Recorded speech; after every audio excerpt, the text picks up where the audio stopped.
Still here. We're going to talk next. The former Burnley, Bournemouth and Hibernian midfielder, now with Livingston, Marvin Bartley. Good evening, Marvin. How are you? Good evening. I'm very well, thank you. Yourself?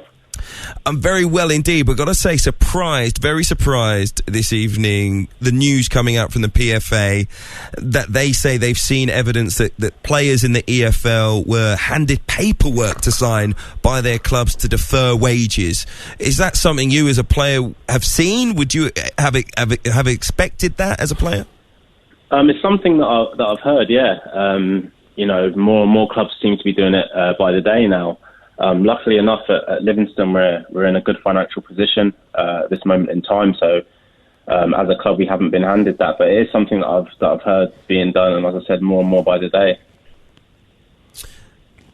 Just thinking about the football pyramid, you've played in plenty of clubs in England and in Scotland. You've been very fortunate. Your chairman, Robert Wilson, guaranteeing wages for players and staff for now, but he did say it would be financial suicide to believe that would continue forever in football.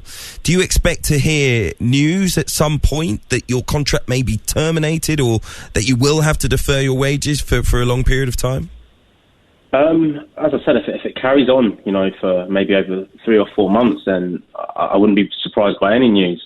I think it's extremely difficult for people in power at football clubs because they want to stand by their players and do the right thing. But, a lot of clubs live, rightly or wrongly, month to month kind of thing. And if you're expecting income from games and other sources of revenue and it's not coming, then, clubs will find themselves in difficult positions because, the first thing you're going to have to cut away are the players.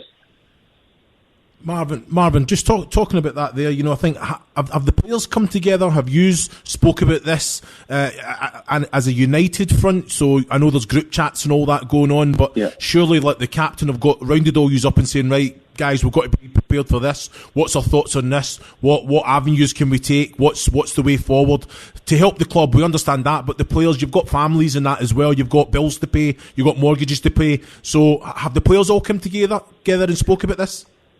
Well, to be honest, Chris, we've been kind of guided by the club at this moment in time. And because this isn't actually affecting us right now, there's not really been a lot to talk about. We've been told that we're going to be paid for the next, couple of months, and the club can afford to do that.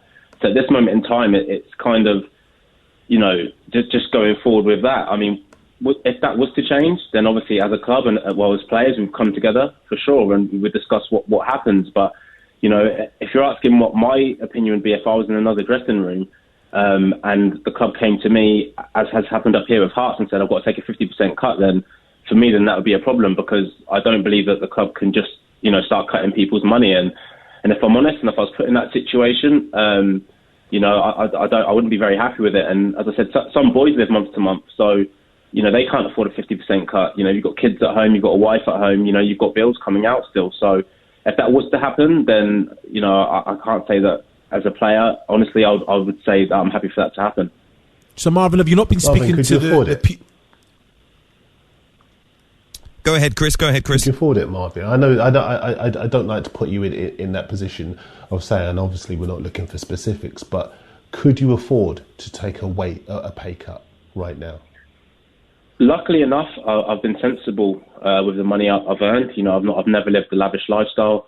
As you said, I've played for some decent clubs, and I've been paid okay along the way. So personally, as a man, I could afford to take one, but it's not just about me. I'm a senior player at the football club I now play for, and I'm there to represent the younger boys and boys who are probably just finding their way now, and other boys who might not have earned as much, money as I have. I'm not saying that I'm rich, but I haven't lived a lifestyle that's been beyond my means. So I would be standing in the united front. I wouldn't be going and saying, well, I can afford to take one, so I'll do it to look the good guy. I'd be going with the majority.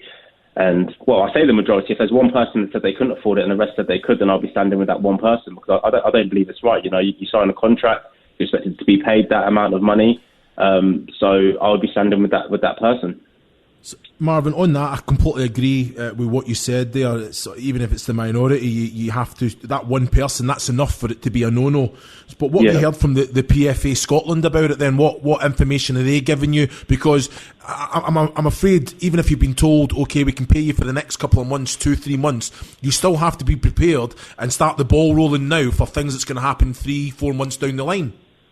Yeah, well, PFA Scotland have actually, they came to us and they said that basically don't sign anything. There was a clause 12 that some clubs were trying to basically use to cut boys' wages, to get rid of boys, and some clubs are trying to use it as an actual threat. So the PFA said, don't sign anything.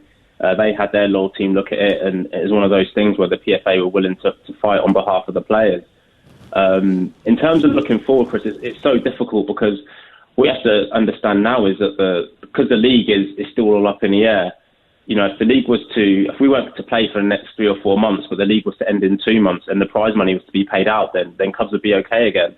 I think the problem is at this moment in time, the clubs have all the outgoing and zero income, and they're also looking at it and thinking, well, you know what, we're not even sure what prize money we're going to get because is the league going to have to continue, which causes all sorts of problems because you go past June, then you've got players who are out of contract at that point in time as well. So are you then going to force the clubs to keep those boys on to play in the remaining games?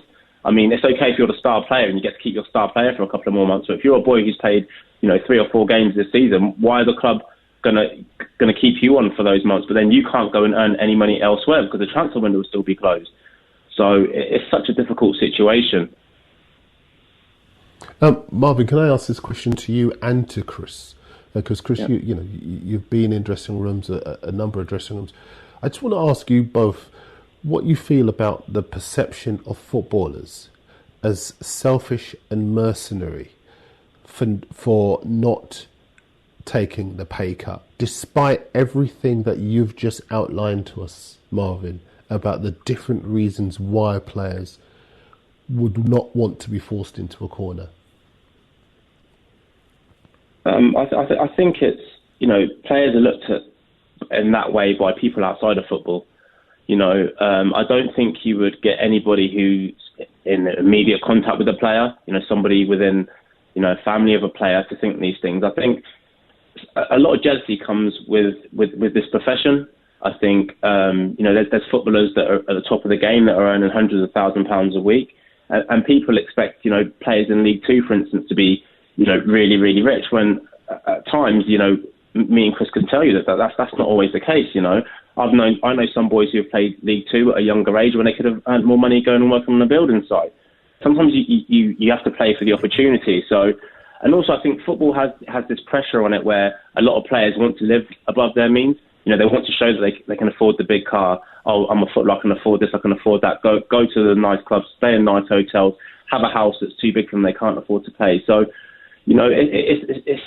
it's all about, kind of staying in your lane. And as I said, if players aren't doing that, then, we're as vulnerable as anybody else in any other industry. I think just to follow on from what Marvin's saying as well, I think there's a bad, I guess, name given out by just certain acts by certain individuals that drags the rest down to that level as well, and that's very wrong.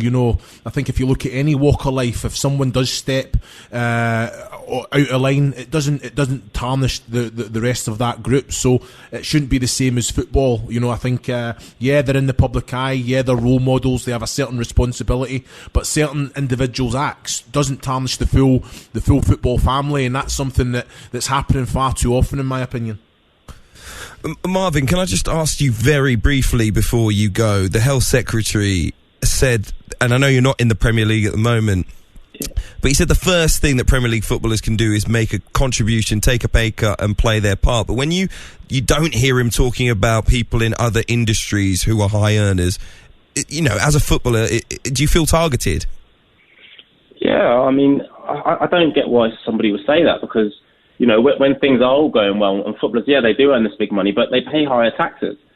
So I really don't understand, the more money you earn, the more tax you pay, unless you're certain businesses who, who don't do it. And I'm pretty sure he's not going to be coming after people like that. I think it's extremely unfair, just to target footballers and say, oh, you're earning a lot of money, take a pay cut, donate the money away or whatever else. It's not right. And, you would expect somebody in power to probably think a little bit more before they speak, because that's putting pressure, because people will see him say it and be like, well, if he's saying it, then that's the right thing. You go on Twitter now, and the amount of times I'm seeing people writing stuff where, don't get me wrong, the NHS do a fantastic job, and people are saying, oh, well, they should be earning footballers' money, and footballers shouldn't be earning as much money as they are. But if you're offered a contract, you're going to sign it. This same person writing this on Twitter, if they were offered a contract by Manchester City, if they were good enough to play there, they would sign the contract as well. It's such a difficult thing. And like I said, you've got boys earning like £200,000 a week, but they're paying £95,000 a week in tax or whatever. So, I think they make enough of a contribution, for people now not to be going to them and looking at them and saying, well, you should be taking a pay cut, you don't deserve to earn that money. Marvin Bartley, thank you so much for joining us. Really interesting chat. That's Livingston's Marvin Bartley, formerly of Hibernian, Burnley and Bournemouth as well. Darren Lewis with me this evening, Chris Uolumo with you on kickoff as well. Interesting to hear from Marvin there, and he raises, Darren, some really interesting points. Yeah, he does, because, as I said earlier, lots of people are looking at this in black and white. Are saying Premier League footballers earn a lot of money, they should be paying a lot of tax. And Chris had underlined exactly the same point before. Lots of different players are at different stages. Some might be, star striker earning big money. Others might be on a pay-as-you-play. Others might be on a short-term contract. Somebody might be coming to the end of his contract. Somebody might not be so good with his money. Somebody might be living above their means. All of them will be paying a huge amount in tax. And this is the big thing that people forget. Also, I keep pointing it back. It is easy to target footballers because you can flood social media at a time when most people are on their WhatsApp or on their laptops or whatever, and all they see is Premier League footballers being demonised. Takes the attention away from the people who should be held accountable for the situation.